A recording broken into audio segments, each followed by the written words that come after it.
Hi everyone, thanks so much for joining us today.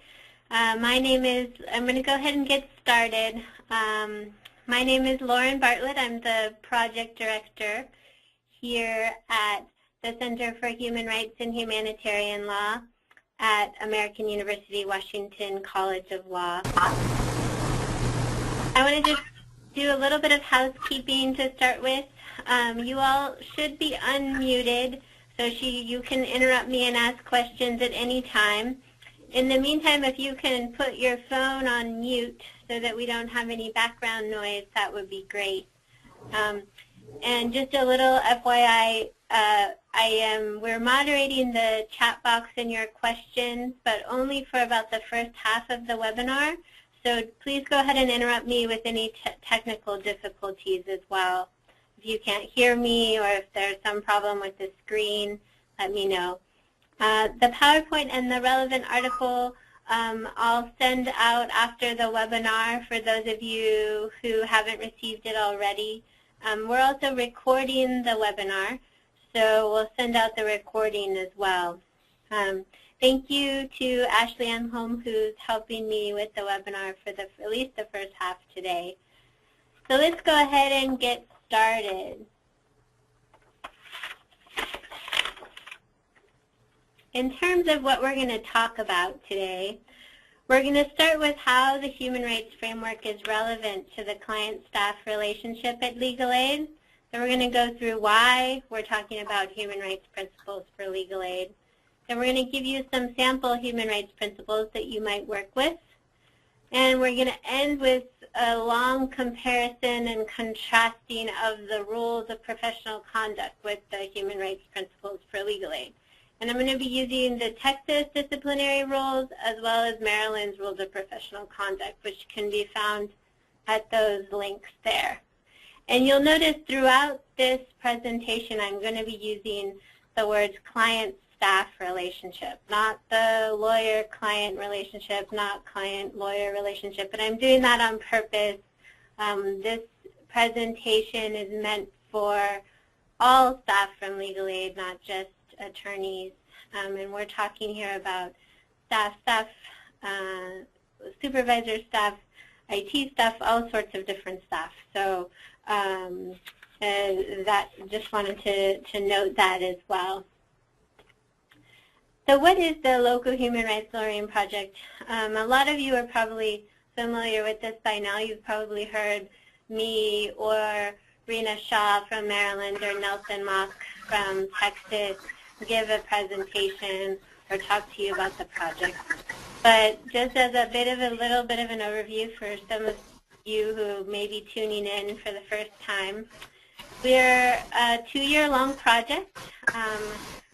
I'm a project director sitting in DC at American University, but we also funded partially 2 human rights coordinators, Rena Shaw and Nelson Mock. Rena's at Maryland and Nelson's at Texas. And what are we doing? We're providing to Maryland Legal Aid and Texas Rio Grande Legal Aid to start, and soon hopefully reaching beyond these 2 organizations to other legal aid organizations and other pro bono public interest attorneys. We're providing technical assistance, so legal resources, including the handbook and the article that some of you may have seen that I sent out earlier this week, trainings like this one, so monthly webinars and other in-person trainings. If you all can make sure your phones are on mute, I'm hearing some background noise. Thanks. Star 69 should do it for those of you who don't have a mute button. We also have consultants. Right now we've got not a children's rights consultant, but organizational development consultant, an international child abduction consultant, domestic violence and immigration consultant, housing rights consultant, and workers' rights consultant, who are available to work with you on individual cases, trainings, and other sorts of resources. We also have a 26-member advisory board made up of legal aid and human rights experts from really around the world. Yes, someone have a question? Okay. So that's what the Local Human Rights Learning Project is. So this presentation is based on a draft article that I had sent around, something that I had written after a lot of thought and discussion with Maryland Legal Aid and Texas Rio Grande about how to describe how to articulate what it means to integrate human rights into the client-lawyer relationship, the client-staff relationship, and what that meant. And so this is sort of a first go at how to articulate, how to integrate human rights into the client-staff relationship. And just a couple, these are our overarching goals of the project: to integrate human rights into the everyday work of staff at partner organizations. So starting with legal arguments before local judges and policymakers, the client-staff relationship, and integrating human rights into office systems, including intake and staff supervisor relations. So today we're focusing on the client-staff relationship. So let's start a little bit talking and give you an overview about human rights. What are human rights? They're meant to be morally, politically, and legally binding. Legally binding is where the human rights law comes in. They're interdependent and interrelated. So the right to education is closely tied with the right to housing. Without housing, education would be meaningless. The right to health, the right to life, the right to the freedom from torture are all closely interrelated and interdependent. Human rights are also meant to be universal, so apply to everyone, everywhere, regardless of your immigration status, wherever you are in the United States, human rights applies to you. And we're also talking here about the human rights framework versus human rights law. So we use these words sort of interchangeably, but there are legal documents, treaties, conventions, recommendations, conclusions that are coming from treaty bodies. There's also international customary law. There's human rights law, and then there's the human rights framework, which is really the principles, the morals, the standards that make up the rights and responsibilities found in human rights law. Human rights norms recite fundamental principles of morality. This is sort of like a basic definition. And from the Universal Declaration of Human Rights, a common standard of achievement for all peoples and all nations. But really, the human rights framework is really an aspirational set of goals or standard of achievement. So really, aspirational is a key word here. Sampling of human rights are the right to non-discrimination, right to self-determination, freedom from torture, right to privacy, right to special protections for women and girl children, right to adequate standard of living, right to health care, right to social services. So we're talking today about making a paradigm shift. And there's a growing number of attorneys in the U.S. who use human rights in legal arguments and advocacy campaigns. Some attorneys are even agree that human rights law provides language that's far more on point than cases in federal or state law. Attorneys also find that sometimes clients in poverty more easily understand and connect with the human rights framework. Some legal aid attorneys have even begun to call themselves human rights attorneys, and that includes many of you who are on this call, perhaps. So what are we talking about today? This is one of my favorite quotes from, anybody recognize it on the call? From Michael Jackson, yes. So what we're really talking about here are the human rights principles for legal aid. It's our first attempt at articulating which human rights principles apply to the client-staff relationship and how those human rights principles apply specifically in a legal aid setting. So depending on the attorney, the situation, this is not about necessarily changing your behavior. You may be doing a lot of what we're going to talk about today already, and you'll see that some of the rules of professional conduct mirror the human rights principles. But there's also likely room for improvement for yourself and for others in your office who might not be doing all they should be. But this is also just more about changing how we think about the rules that govern our profession. And about the rules that should govern our profession, specifically regarding the client-staff relationship. So what should those rules be? What are our aspirational goals for how a client-staff relationship should look? I'm proposing this framework, these human rights principles, but this is just a first draft, the first attempt. It doesn't mean that this is perfect or that it couldn't be done better by you all starting from scratch in each of your offices. So let's go forward. Let's see what this is all about. So these are the human rights principles. We're going to go through each one by one, so we don't have to read it all quickly right now. But these principles outline core values and combine human rights, ethics, professional responsibility, client-centered lawyering, and they're in pursuit. What we're doing here is pursuing a set of standards in which legal aid attorneys can use these principles both internally in your offices and externally in publicity, in advocacy, in arenas, wherever you work, wherever you are acting. So these are designed to be publicly displayed, something like a colorful poster or a meme online with maybe infographics or some kind of nice design, graphical design work happening at some point.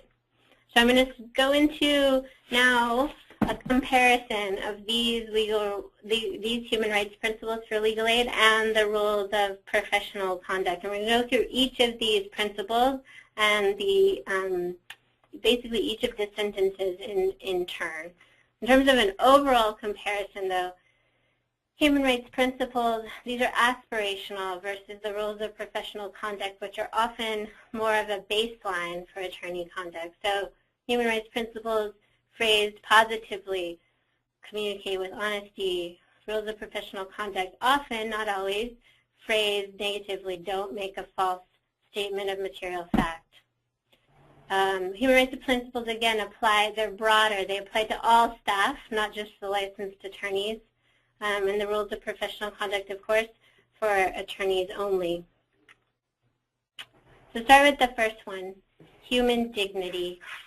And at this point, let's read through it.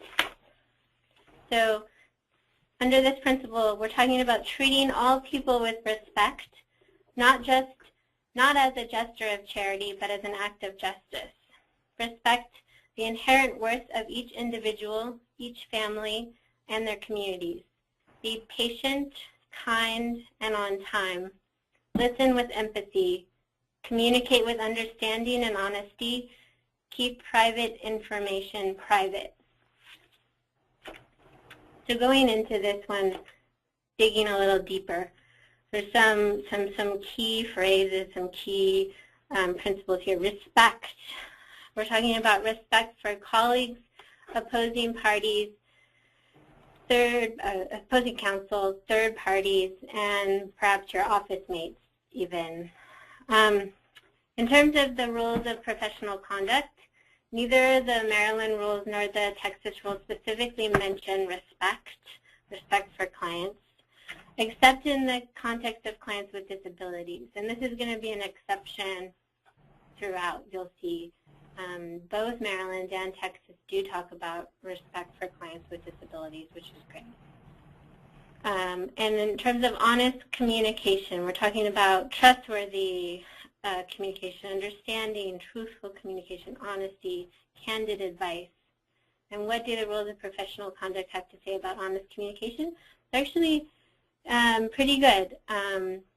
Both Texas and Maryland, this is actually really interesting when I started compiling this, is a lot of the language is exactly the same. Of course, since many states have based their rules of professional conduct on the ABA model rules, a lot of it we can quote together. So both Texas and Maryland quote, a client is entitled to straightforward advice expressing the lawyer's honest assessment. And Maryland goes even further and says, in rendering advice, a lawyer may refer not only to law, but to other considerations such as moral, economic, social, and political factors that may be relevant to the client's situation. So again, the human rights principles, again, are a little broader. We're not just talking here about the lawyer and the client. We're talking about all staff, clients and potential clients, third parties, office states, etc. So this is much broader, but there are some parallels in the rules of professional responsibility. What else? Honest communication, keeping the client reasonably informed about the status of a matter. That is something that I'm sure you all remember when you took your bar exams or your MPREs.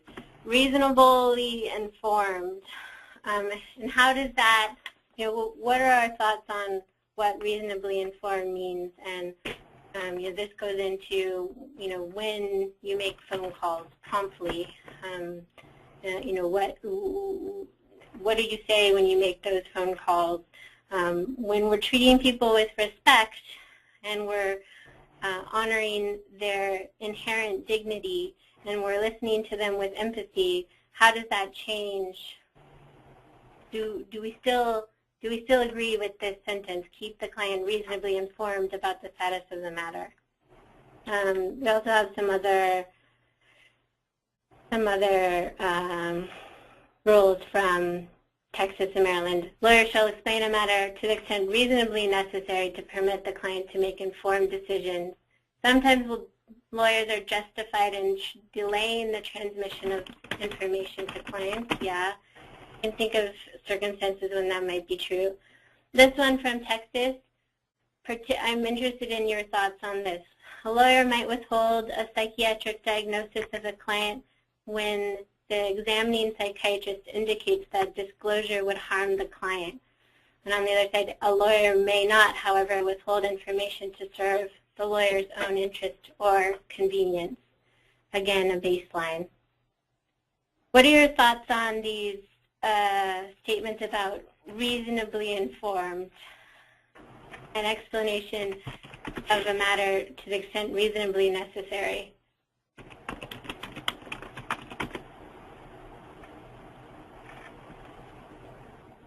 And how that compares and contrasts to the human dignity principle.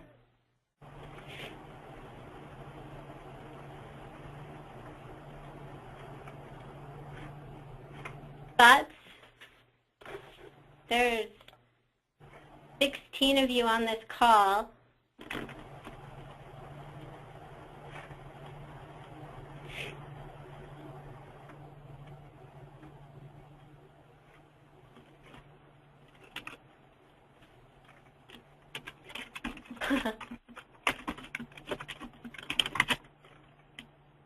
No thoughts?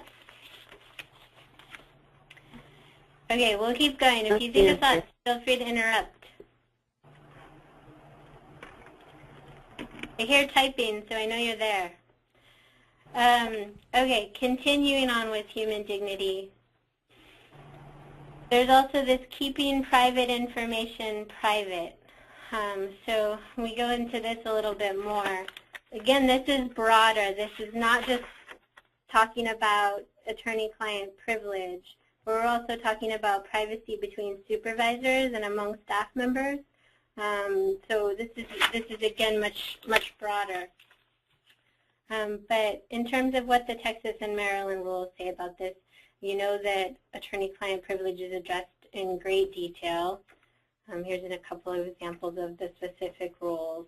And again, this is much broader. We're talking about the privacy in a much broader manner. You know, I was thinking also how this relates to how you present a case and the facts that you use when you're trying to be persuasive in briefs or legal pleadings. You know, when I was working in legal aid, I remember beginning my fact statements all the time talking about elderly grandmothers, or even, you know, details about miscarriages that my clients had had and missed work, etc. You know, and I'm obviously talking those facts through with my client before filing, but you know, we talk about human dignity and keeping private information private.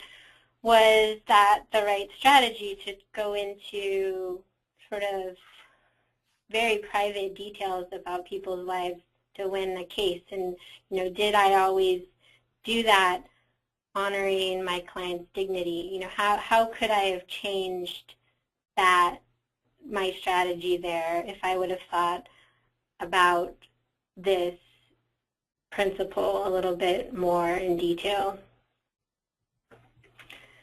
Okay, so let's move on to the second principle. Any thoughts or questions so far?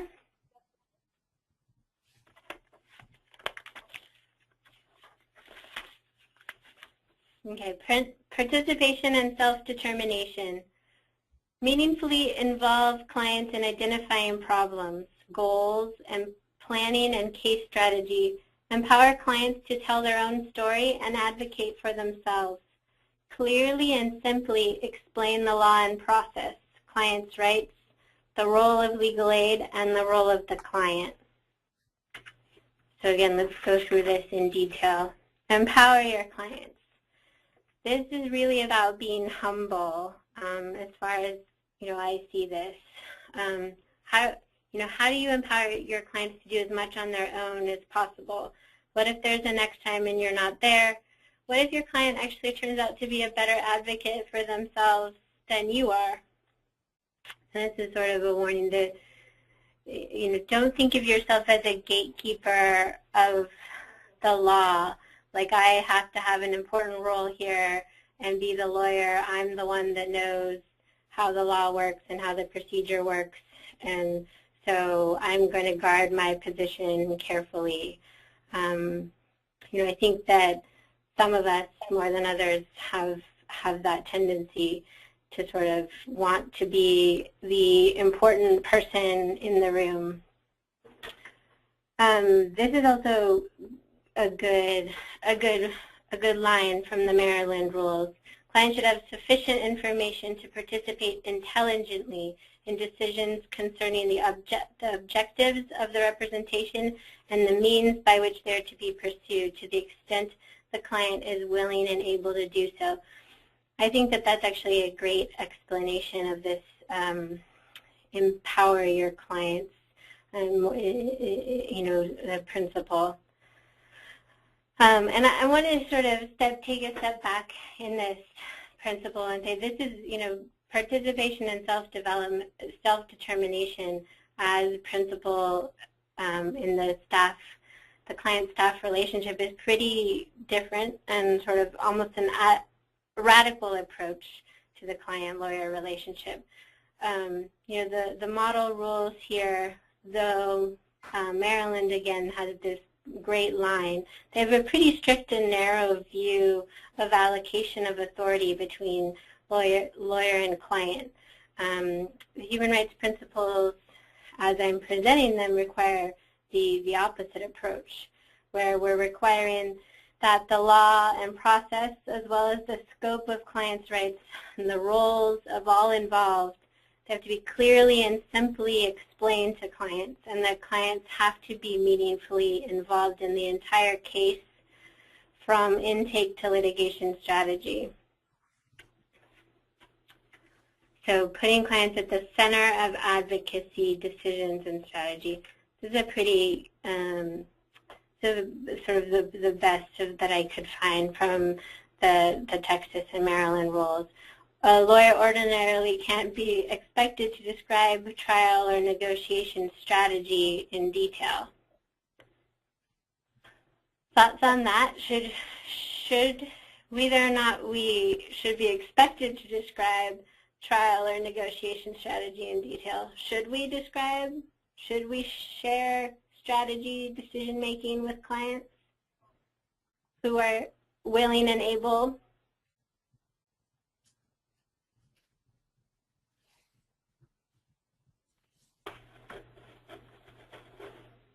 Yeah, this is Dan Monahan in Laredo, Texas. I think the client should be involved at every level. I fully agree with that.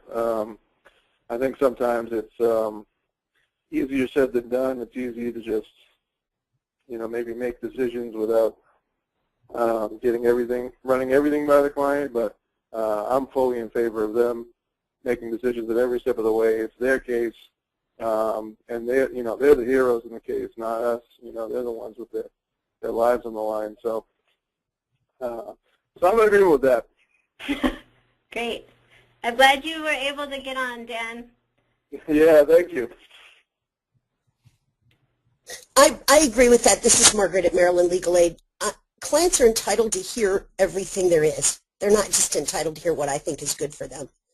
So, and that's also how I feel about the question you asked a while ago about psychological records. Yeah. Clients are entitled to their records, and it doesn't matter whether I or a doctor or anyone else thinks it's good for them. Yeah. Other thoughts here on either of these questions?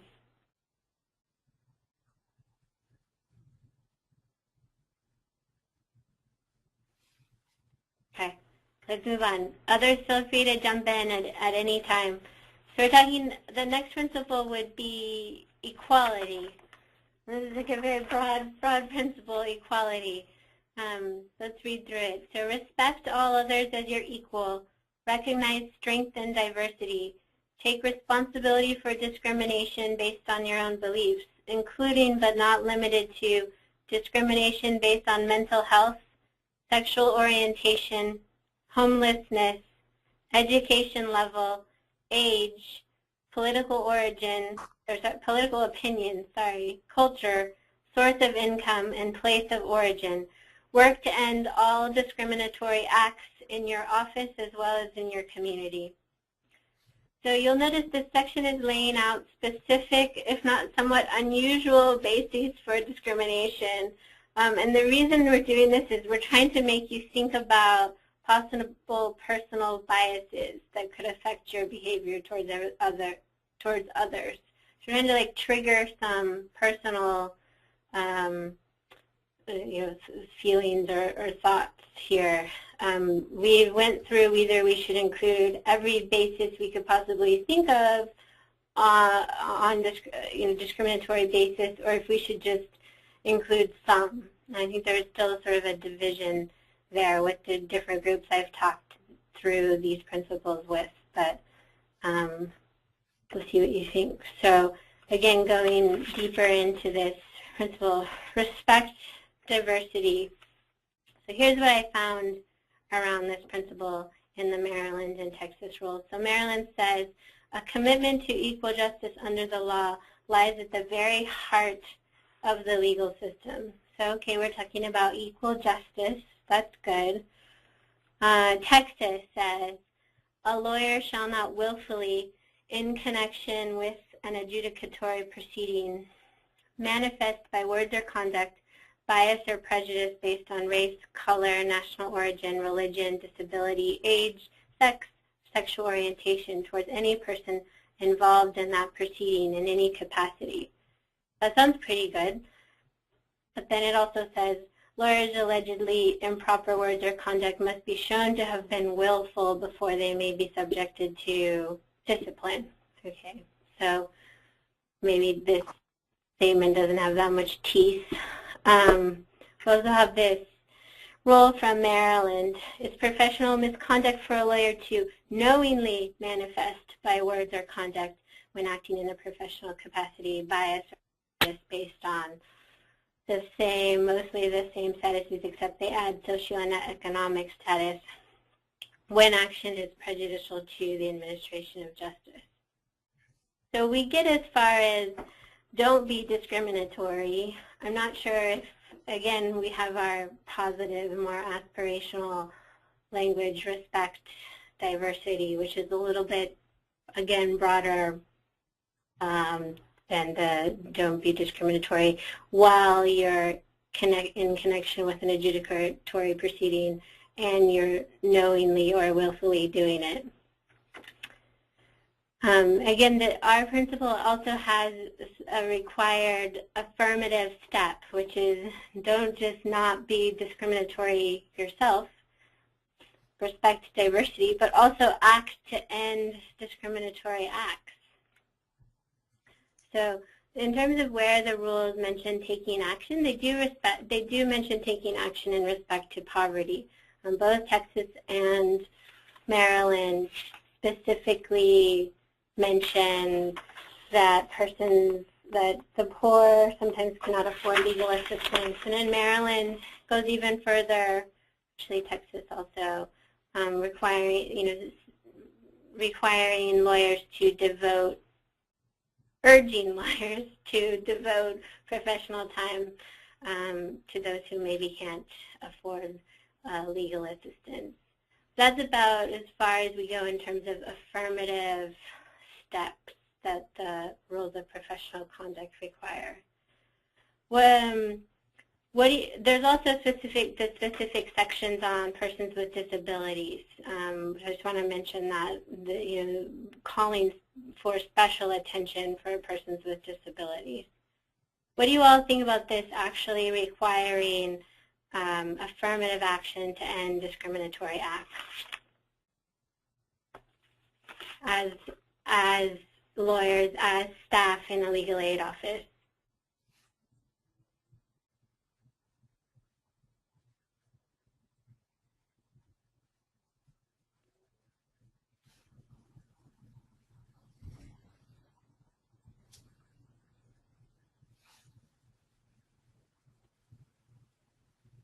Okay, we can come back to that. Thoughts, you can save your thoughts for later. Okay, solidarity. This is our fourth principle. Foster teamwork among clients and staff. Constantly challenge the traditional power structure of the client-staff relationship. Recognize your strengths and your client's strengths and invest those strengths in shared responsibilities. Stand with your clients and fellow staff members to fight poverty and expand rights for the most vulnerable.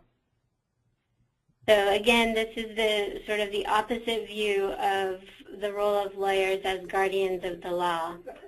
Talking about teamwork, recognizing the strength of clients, challenging traditional power structures. I'm going into this a little bit further. Again, we're talking about teamwork not just between clients and staff, between staff and staff, supervisors and staff, and clients and clients. Recognizing the strength of clients. Sometimes clients are fantastic public speakers. Others are great with being persistent with phone calls. We all know that to be true. So put those strengths to work if you can. Challenge traditional power structures. So these are a couple of rules I thought that were relevant here. Both Texas and Maryland state, as a public citizen, a lawyer should seek the improvement of the law, the administration of justice. So that doesn't sound too off. I'm not sure they were talking about challenging power structures, but improvement of the law. And again, Maryland talks about a commitment to equal justice under the law, lying at the heart of the legal system. And this is just a warning to look carefully at the conflict of interest rules. I don't think that this is necessarily this challenging traditional power structures and, creating teams between staff and clients or clients and lawyers is a problem, but there are some worries in the conflict of interest rules. We're not going to go into that too much because we could spend all of our time talking about the conflict of interest rules, which are very lengthy. But I want to stop here and just see if there are questions, if there's thoughts. This is a big one. Solidarity, talking about challenging the traditional power structure between attorneys and clients and staff and clients, and standing, affirmatively standing with your clients and fellow staff to fight poverty and expand the rights for the most vulnerable. I think that a lot of us hope that that's what we're doing, but how can we do that better? How can we, walk that talk?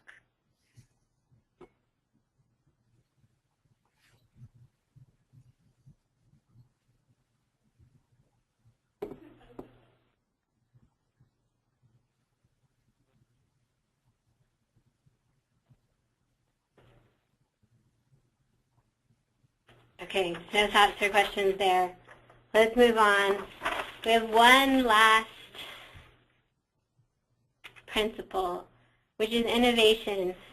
This is likely the most controversial of the principles, which requires lawyers to step even further outside your traditional roles to pursue creative remedies.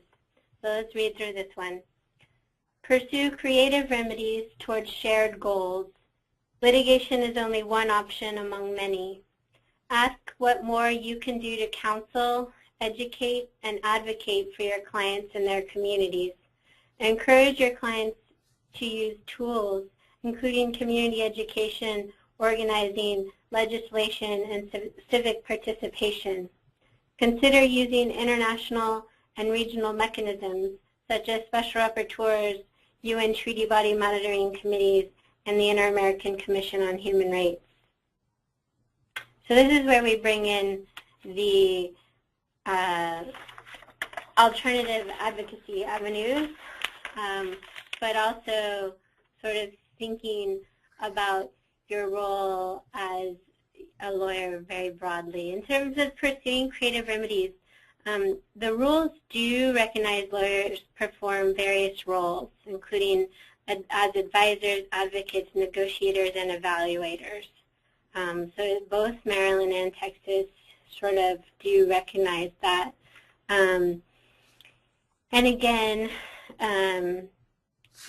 we've seen this quote before, but lawyers should seek improvement of the law, the administration of justice.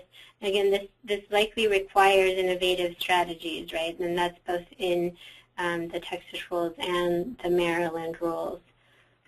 Again, in the zealous advocacy mentioned in the rules, both the preamble of the Texas rules and the Maryland rules.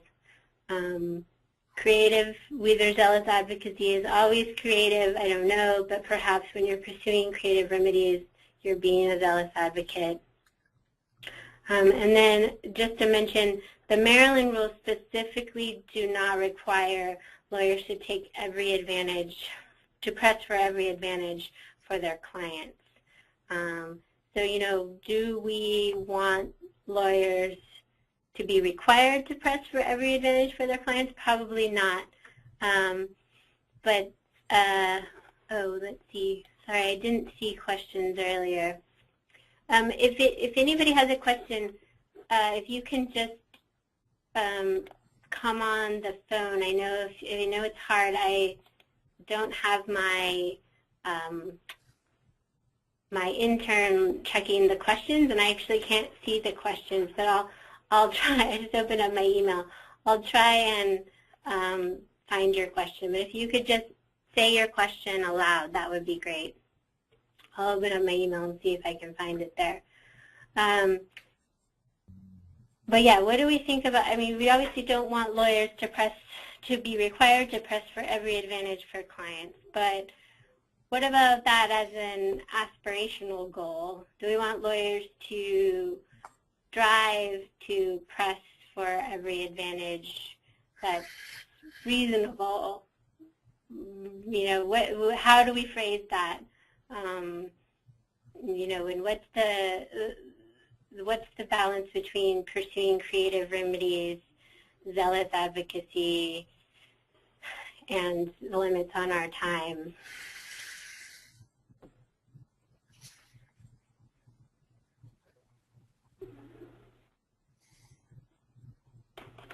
So let me just pause here and see if I can find this question from folks in my email.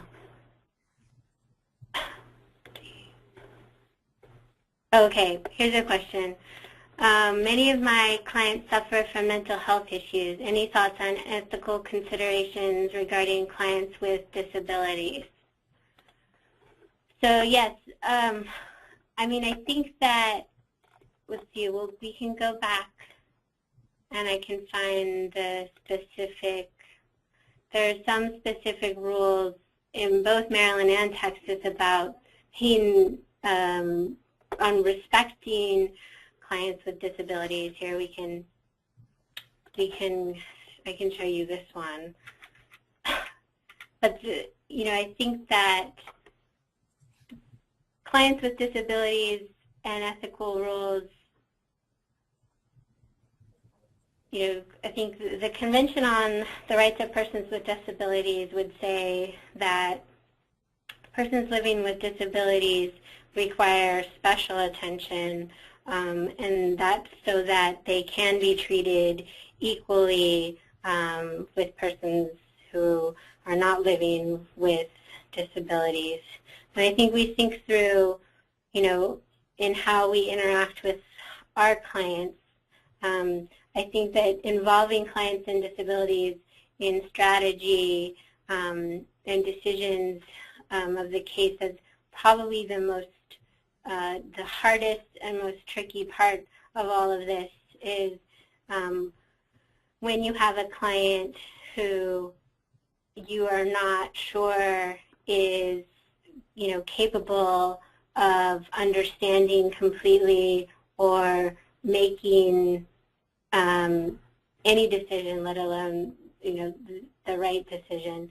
And I think that that's even more of why we need these rules, is to do everything you can to communicate information in a way that clients understand and involve them in decision making to the best of your ability, even when that's the most difficult task for you. I don't know if others have thoughts on that, but what is, you know, when we talk about the client-lawyer relationship or the client-staff relationship with a person with disability, you know, how do we articulate what that relationship should look like, and how, you know, what are the principles involved there?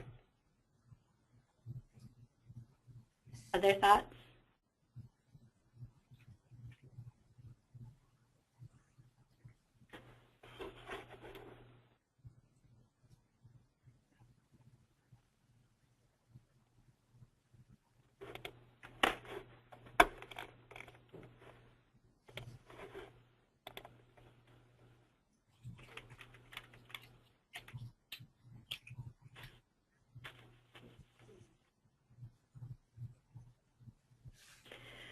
Yeah.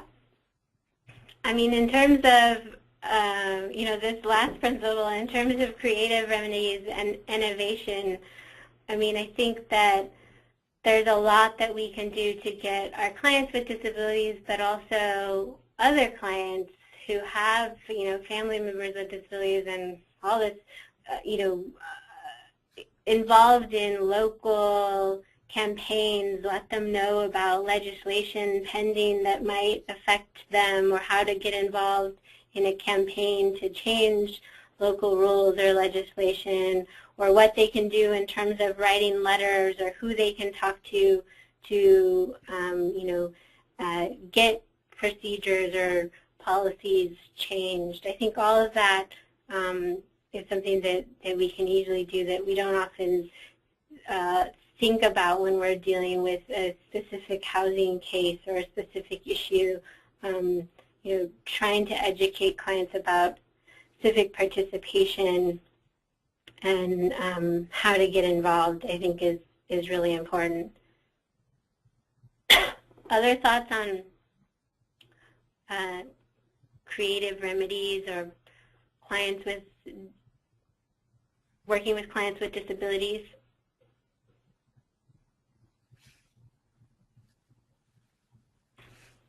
Okay. So I've gone through these 5 principles for legal aid that I've drafted. And again, I want to remind you that these are principles that I've come up with after many discussions with other legal aid attorneys and staff, not just attorneys, thinking through, and not just legal aid attorneys, thinking through what should be the principles that frame, the human rights principles that frame the staff-client relationship, especially in the legal aid context and the poverty law context, but not limited to. And again, these legal aid principles are meant to not only be available to attorneys, like the rules of professional conduct, but to clients by way of having these principles displayed as a poster in the waiting room or in offices, and maybe even having infographics or other ways of interpreting the language for those who can't read or don't have a good level of reading. And maybe this could also be a meme for the internet, some kind of online depiction of principle, or a video, something like that. Some way to get the ideas out in a way that as many people can understand and connect with it as possible. So, what happens next? I've drafted these principles, great. We've compared and contrasted with the rules of professional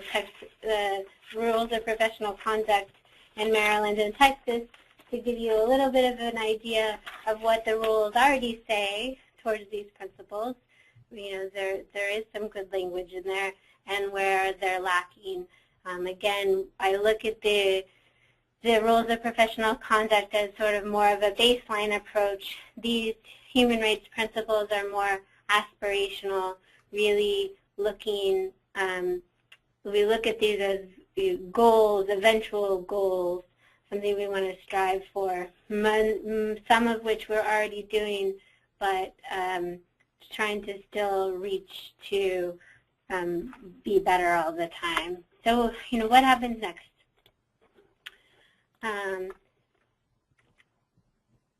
So Maryland Legal Aid, for those of you on the phone from Maryland, you all may sort of recognize some of this. You had a day-long Human Rights Day training. Some of you it was in December, some of you it was in January, and you began the process of thinking a lot about how clients are treated. You thought a lot about the intake process and how Maryland Legal Aid can or does treat clients, and also how they should treat clients. And so Rena Shaw, your human rights coordinator, is in the process of compiling all of the thoughts and energy that you put into your Human Rights Day trainings, and she's going to be compiling that into sort of your own draft of human rights principles, or your own draft of, I think it's going to be more human rights principles geared towards intake. But if you have any more thoughts after this webinar, definitely contact Rena and let her know, or if you want to be part of the compilation process, let her know. And for others, including Texas, and I know we have some folks who aren't at Texas Rio Grande Legal Aid or from Maryland Legal Aid on the phone, what do you think about these principles? Would you want to draft your own human rights principles? Would you want to turn these principles into a poster to be displayed in your offices or waiting rooms?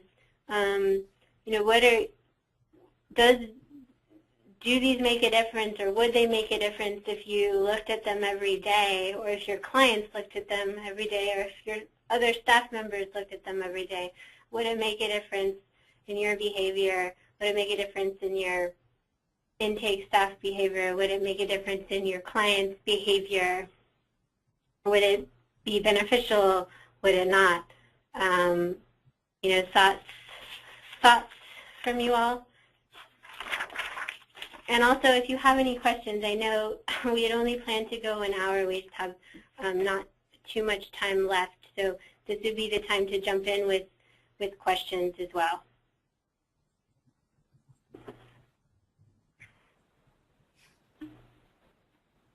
Yeah, this is Dan again from Laredo. I think posters are all well and good, but I think maybe it's more than posters. Like, it needs to be more training on some of these human rights issues. Posters are easily overlooked. Yeah. And people just get into like habits, and they just keep doing the same thing over and over again, no matter if a poster's right in front of them. So, I mean, I keep thinking of like these couple principles you mentioned, like taking affirmative steps, I guess, get rid of bias or any sort of bias or racism or things like that. Also confronting traditional power structures.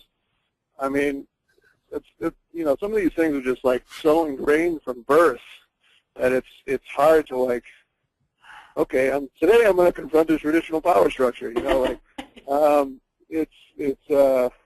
Or today I'm going to recognize that, maybe I should do something differently. Maybe I have a bias, and maybe I should, self-reflect on that, or I don't know. I just think it's posters are good, but maybe it's more ingrained or more than that.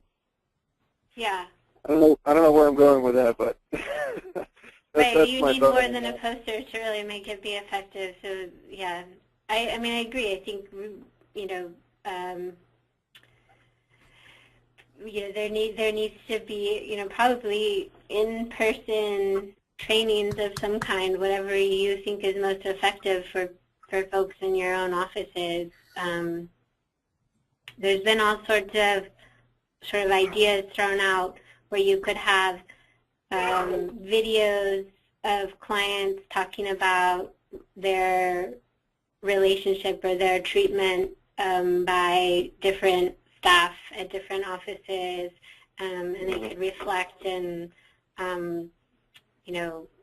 think about that. You could have skits where the clients and lawyers are both involved and have to fit into each other's shoes, exercises, that kind of thing. Yeah, I think that would all be good. I mean, ultimately, I think it's like, like I said, part of it's like just cultural on some level, and so, it's like a lot. It might take a lot to actually make some headway there. But I think it's great that we're even just talking about it, and just by doing this, I think maybe affecting some of the culture. Yeah. Yeah. Hopefully. Other thoughts? I know that there's more of you on the phone.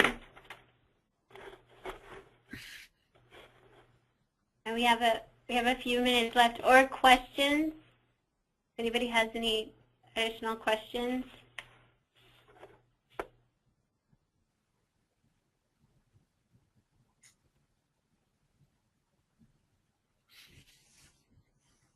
Okay. Well, I'll leave you with this, which is that I'm going to make all of this again available to you. I'm going to send you the presentation. There's also an article that this presentation is based on. And, you know, I think we can continue to think about what, you know, what all of this means and how you do change the culture, you know, and continue to talk more about the client-staff relationship and about human rights. And at least we can do all of that.